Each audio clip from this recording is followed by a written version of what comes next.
Sabi nila, kapag in love ka, tumitigil ang mundo mo.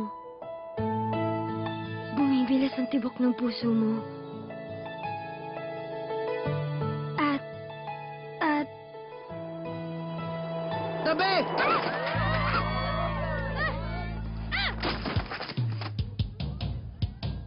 Gangster! A boy trying to find the answers. Gangster? Gangster ang daddy ko? A girl trying to set things right. Aha! At si Athena Dizon ang great love niya. Together, they discover a love too great to die. Matindi nga tong si Kenji eh. Itinuring niyang Reyna si Athena. Oh, kapangalan mo pala. Ibig mo sabihin nagka-GF yan? Mahal na mahal niya yun. Kahit break na sila. Nasaan siya? Sino? Yung magandang Athena. Magpapanggap kang girlfriend ko para magselo si Athena. Ano?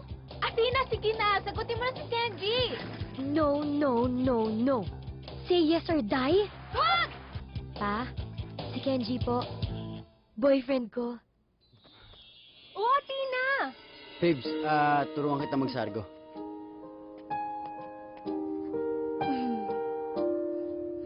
That's my Kenji! My sexy look! Go sexy! Go sexy! Go sexy, sexy look! Okay na.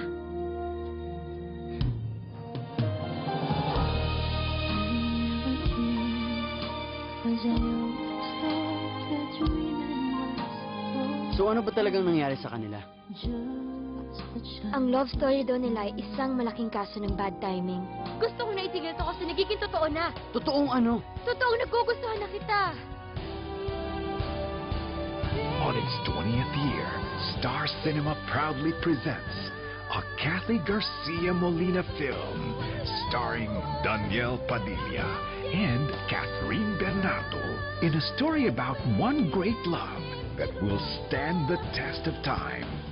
Dito kita pakakasalan. Sobra-sobra pinasaya mo ako.